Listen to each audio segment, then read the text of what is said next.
The quantum scanner pulsed silently in Lyra Novak's hand as she prowled through the dimly lit corridors of Luna Base Omega.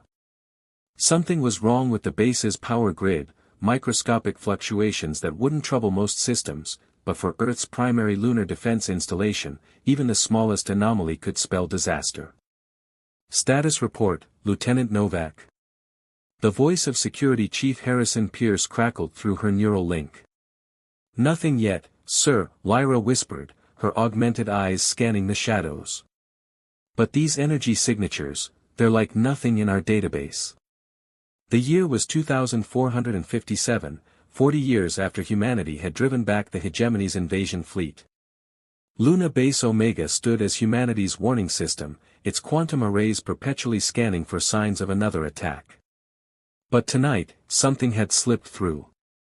Lyra's scanner chirped, a faint reading from the server core ahead. As she approached, the temperature dropped several degrees, frost crystallizing on the metal walls.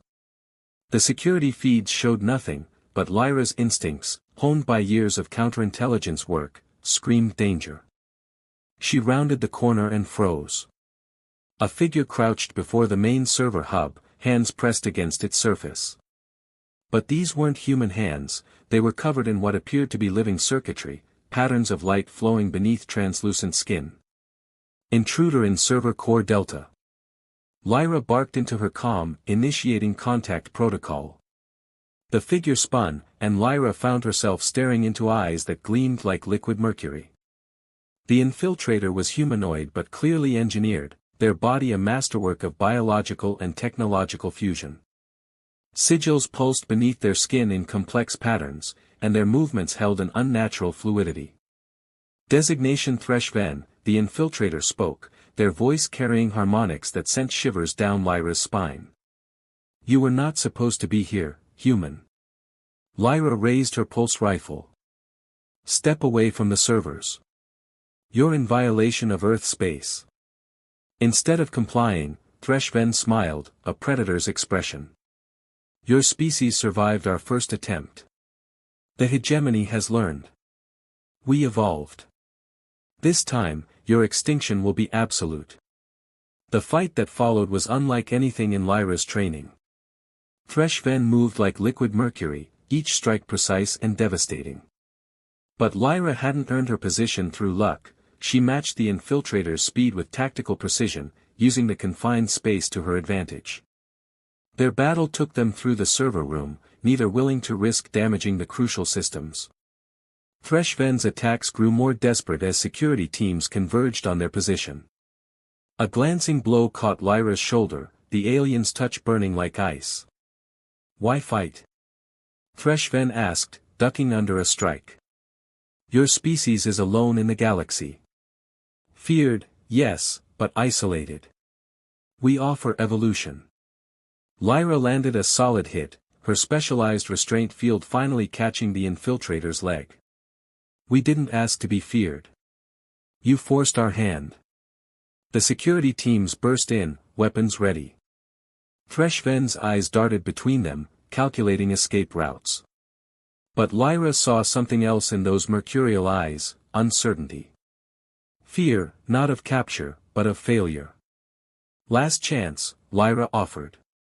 Surrender, and we'll treat you fairly. For a moment, the sigils beneath Threshven's skin flared brightly. Then, unexpectedly, they dimmed. The infiltrator's shoulders slumped, not in defeat, but in what seemed like relief. The hegemony does not permit surrender, Threshven said quietly. But perhaps capture was always my intent. As restraints were secured around the infiltrator's bioengineered form, Lyra studied their captive. The standard protocols called for immediate neurological dampening and containment. But something in Threshven's words nagged at her. Chief Pierce, she called over her comm, I want to personally oversee the prisoner's transfer to the Aegis Eternal. Something bigger is happening here. Acknowledged, Lieutenant. But watch yourself, we've never captured one of their infiltrators before. This could be exactly what they want. Lyra watched as Threshven was led away, those mercury eyes meeting hers one last time. In that gaze, she saw not the cold calculation of an enemy agent, but the desperate hope of someone seeking escape.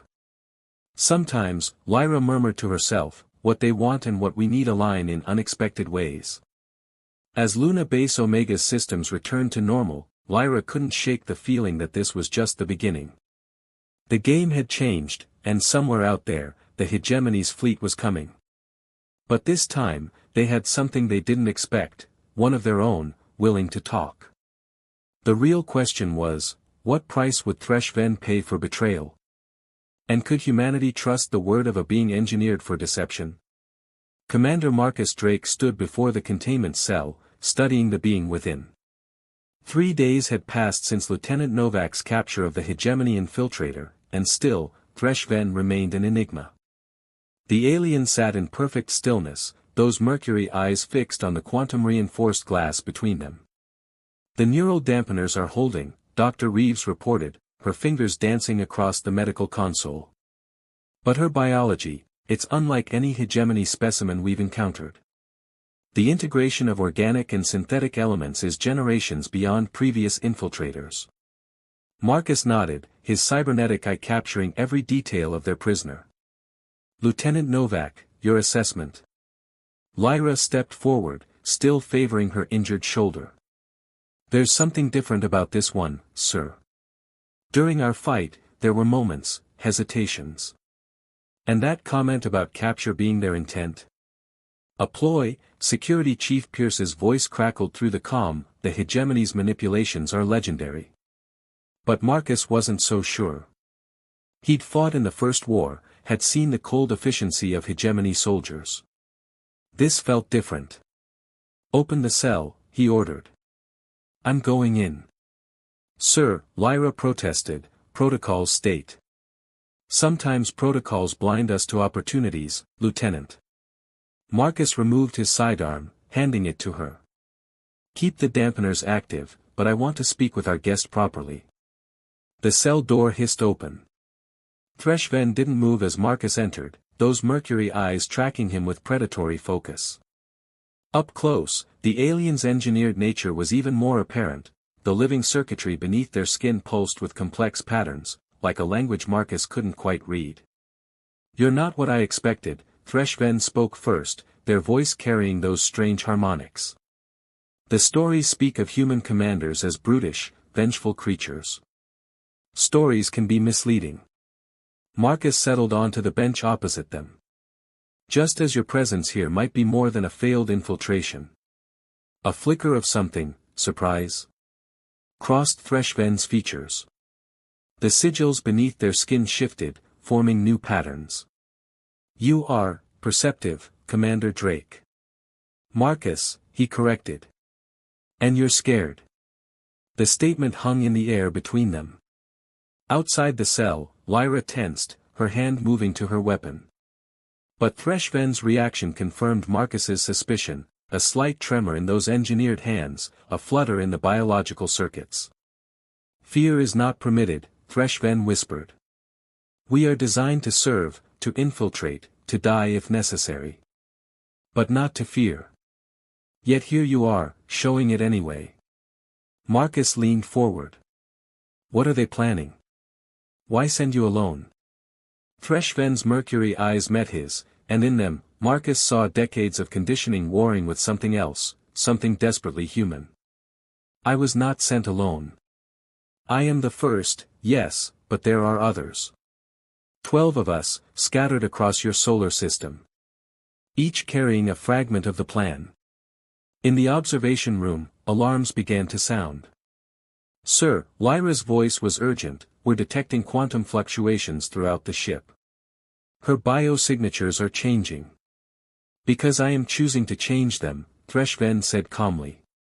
The dampeners suppress my offensive capabilities, but they cannot stop the truth encoded in my very cells. The hegemony comes, Commander. Not to conquer this time, but to harvest. Earth's resistance in the First War proved humanity's worth as genetic stock. Marcus felt a chill run down his spine. Harvest? You mean? Conversion. Transformation. The next stage of hegemony evolution requires human templates. Billions of them. Freshven's voice cracked. I have seen the processing chambers. Heard the screams from failed experiments. That is why I allowed capture. That is why I chose fear. The revelation hit the room like a physical blow. Dr. Reeves stumbled back from her console, face pale. Lyra's weapon dropped slightly, her expression a mix of horror and sympathy. How long? Marcus demanded. 3 weeks until the main fleet arrives. But the other infiltrators. Freshven's sigils pulsed rapidly now, their glow intensifying. They will strike first. Disable key facilities. Create chaos. I can help you stop them, but... Marcus prompted. But you must trust me. And...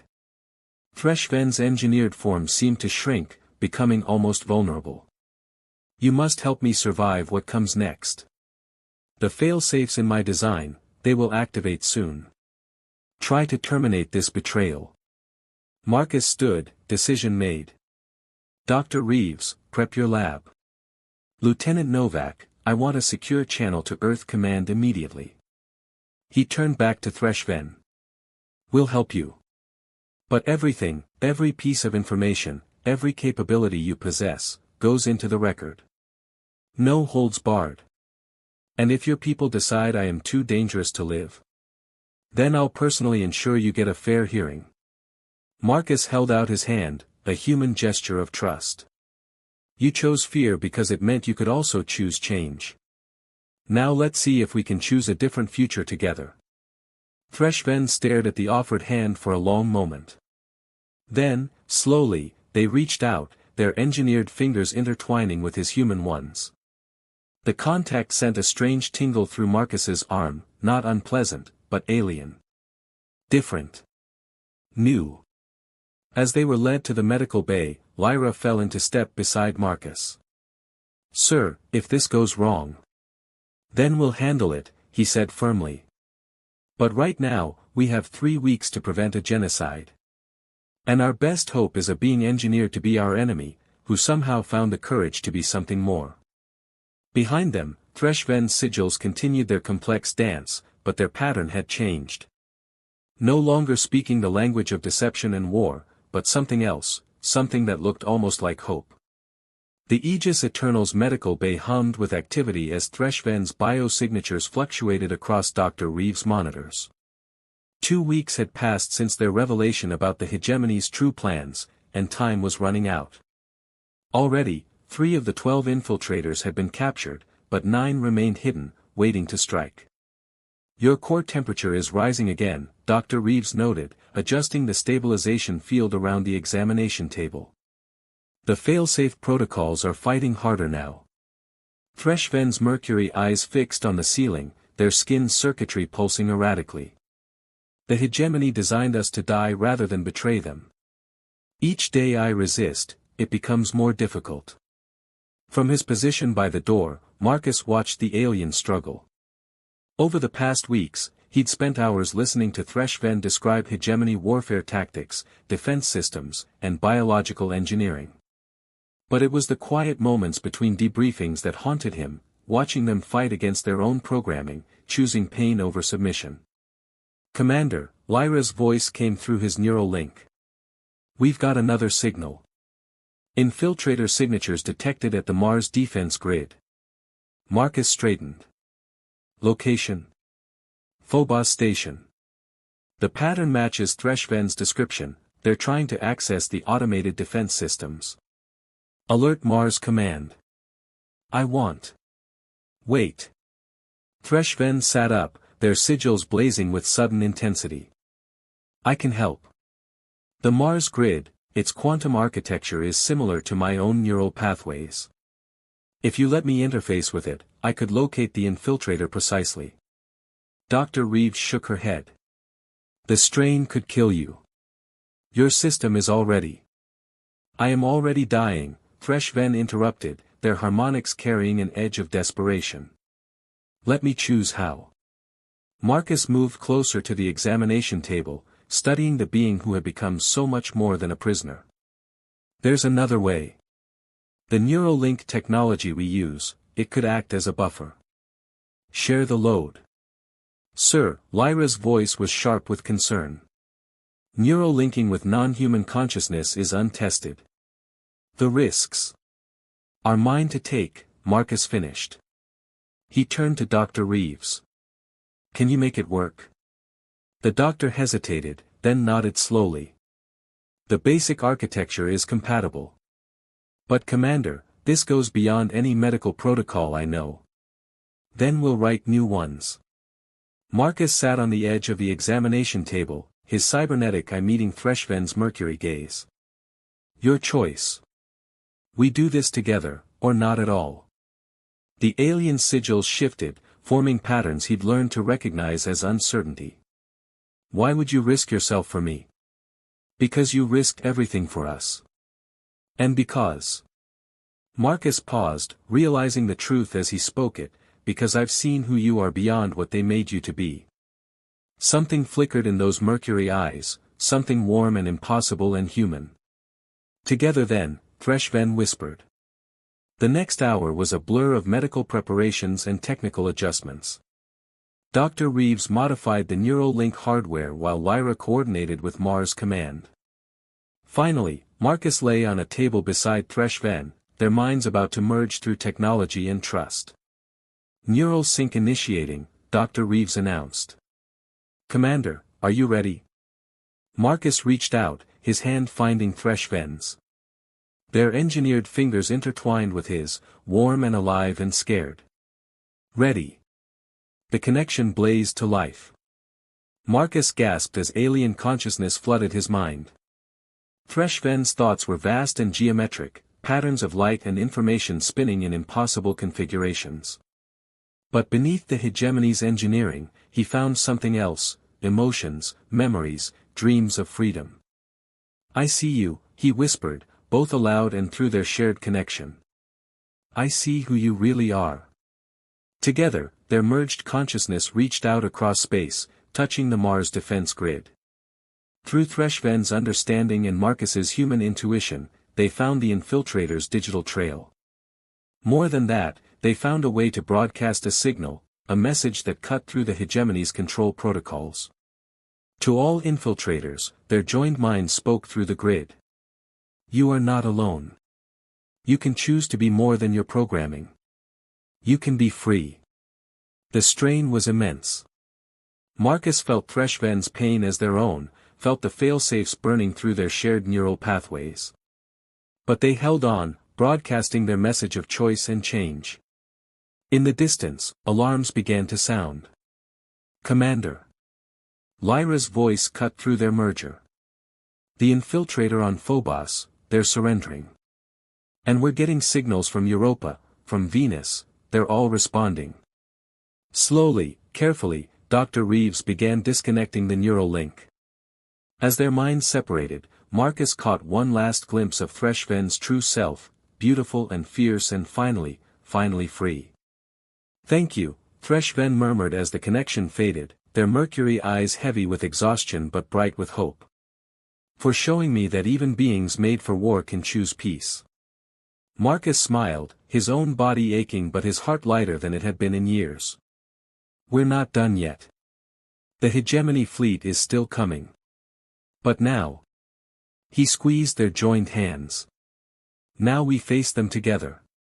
Not as enemies or allies, but as something new.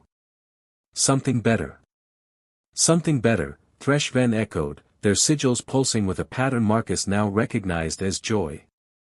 I think I would like to learn what that means. Above them, on Dr. Reeves' monitors, their biosignatures had synchronized, human and alien heartbeats finding a shared rhythm in defiance of design, of protocol, of war itself. The Aegis Eternal's bridge thrummed with tension as the hegemony fleet emerged from quantum space. Hundreds of biomechanical ships, their hulls writhing with the same living circuitry that marked their infiltrators, filled the viewport with metallic malevolence. All stations, battle positions, Marcus commanded from the captain's chair. Lieutenant Novak, status of the defense grid? Lyra's fingers danced across her tactical console. Synchronized and ready, sir. The former infiltrators have integrated their protocols with our systems. We've never had this level of quantum coverage. At the operations station, Threshven monitored the incoming fleet, their mercury eyes reflecting the hostile ship's approach. The neural link surgery had changed them, patches of their skin now bore geometric scars that pulsed in sync with the ship's systems. They were neither fully hegemony nor human now, but something gloriously in between. The lead vessel is broadcasting, Dr. Reeves reported from her medical station. It's the sovereign consciousness. Marcus felt Threshven stiffen through their residual neural connection. The sovereign consciousness, the living heart of the hegemony, the being that had ordered their creation, their enslavement, their sacrifice. Put it through, Marcus ordered. A face filled the screen, if it could be called a face. Layers of biological and mechanical components shifted and flowed, forming temporary features that spoke with 1,000 harmonized voices. Imperfect vessels, the consciousness addressed them. You deny your purpose. Your destiny. Return to the fold, and perhaps we shall preserve some fragment of your original design when we remake this world. Threshven stood, their voice steady despite the tremors Marcus could feel through their link. We choose a different design. One we make ourselves. Impossible, the consciousness sneered. You are our creation. Our tool. You cannot. They can, Marcus interrupted, rising to stand beside Threshven. They did. And now they're going to help us show you exactly what free will can accomplish. The battle erupted like a newborn star. The hegemony fleet attacked with living weapons, beams of coherent thought that could rewrite matter itself. But Threshven and the other freed infiltrators had prepared Earth's defenses. Quantum shields flickered with conscious intelligence, adapting and evolving faster than the enemy's attacks. Port arrays taking damage. Lyra called out as the ship shuddered. Rerouting power. Marcus felt Threshven's determination through their link. Together, they had developed a strategy that the hegemony couldn't predict, because it required something they had engineered out of their soldiers, trust. Now, Marcus commanded. Execute Protocol Unity. Across the solar system, former infiltrators interfaced with human defense systems. Their combined consciousness created a quantum network that turned the very fabric of space into a weapon. The hegemony's biotech advantages became a vulnerability, their ship's living components rebelling against imposed control. The sovereign consciousness screamed in harmonized fury. What have you done? Shown them freedom, Threshven answered, their sigils blazing like stars. Just as humanity showed me. The hegemony fleet began to fracture. Ships designed to function as perfect units suddenly developed individual thoughts, individual choices.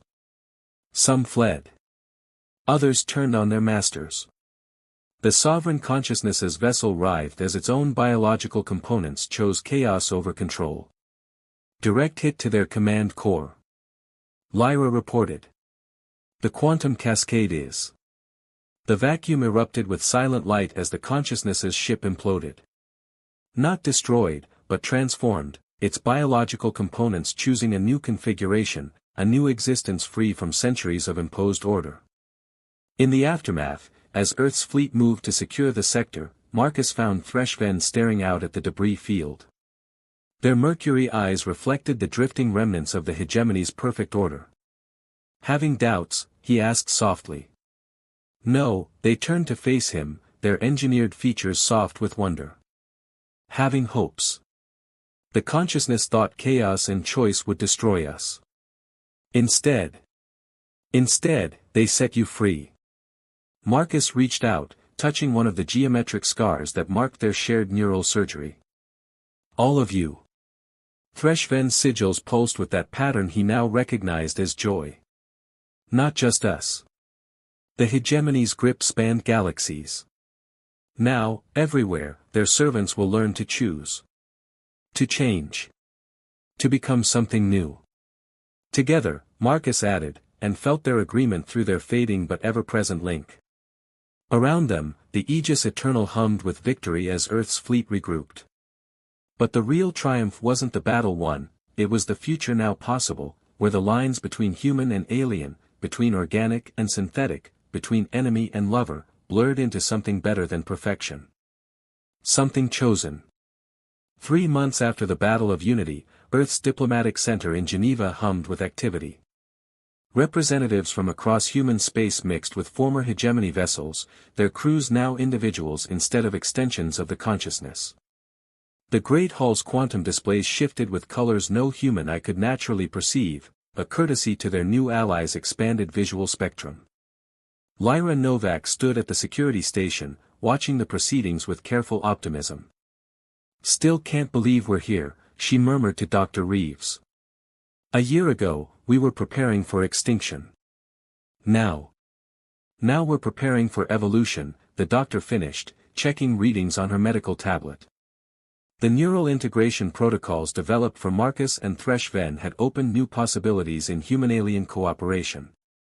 Across the solar system, volunteers from both species were exploring shared consciousness, learning to bridge the gap between different forms of thought. Speaking of evolution, Lyra nodded toward the entrance. "Here come the architects of change." Marcus Drake entered with Thresh-Ven at his side, both wearing formal diplomatic uniforms modified to accommodate their unique situation. The geometric scars from their neural surgery had spread, creating patterns that matched on both their bodies, human and alien anatomy finding harmony in shared modification. "The Proxima delegation is waiting," Thresh-Ven reported, their mercury eyes bright with purpose. "They have questions about neural integration. About choice." "They all do," Marcus smiled, his cybernetic eye glowing softly. Through their permanent link, he felt Thresh-Ven's mixture of pride and uncertainty.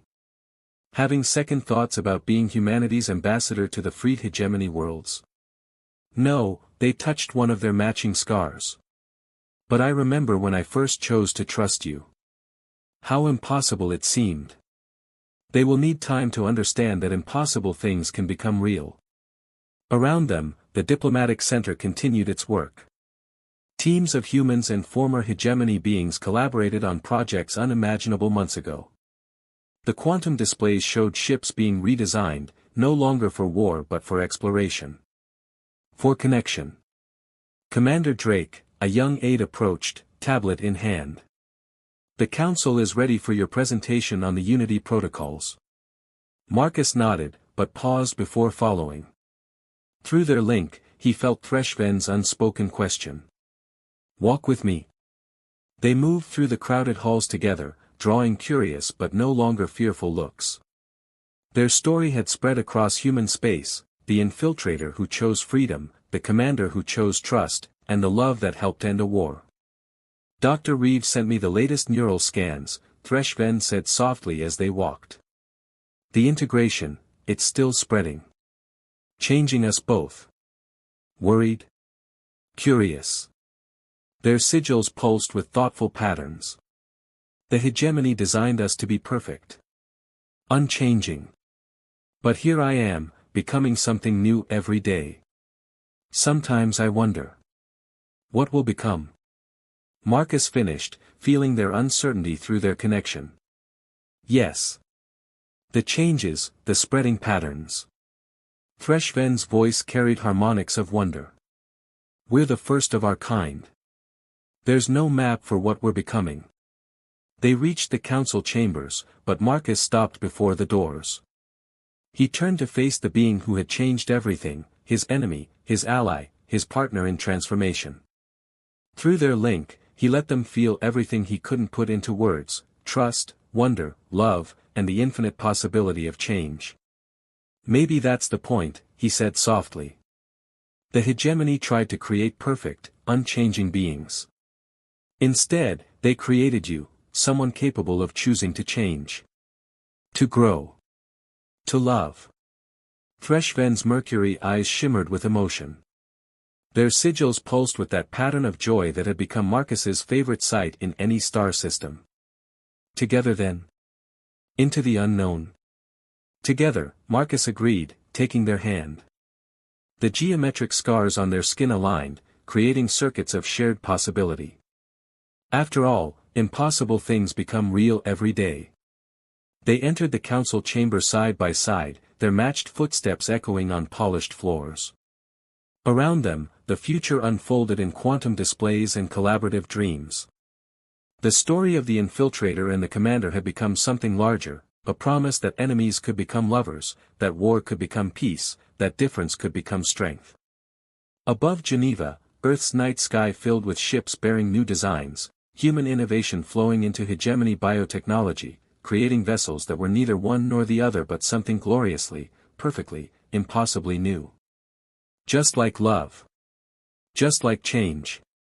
Just like choice. And in the quantum spaces between stars, the message that had once warned of destruction now sang of transformation. Earth welcomes those who choose to change. It was not an ending, but a beginning. And it was better than perfect. It was chosen.